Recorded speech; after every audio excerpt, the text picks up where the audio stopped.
ఇంకా సమ్మక్క సారక్కల దర్శనం కంప్లీట్ చేసుకొని అయితే వంటలు వేసుకొని కొంచెం టిఫిన్ అయితే మంచి చూసుకున్నాం అనమాట. ఇక్కడైతే వంటలు చేసుకుంటున్నాం, చూసేయండి.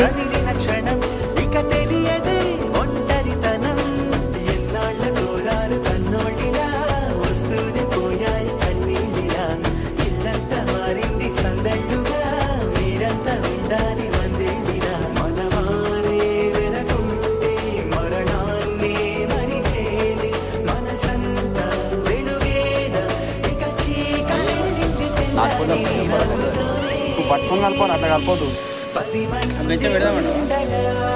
ప్రతిరోజు పండగే పడి నవ్వుతుండగా ప్రతిరోజు పండగే.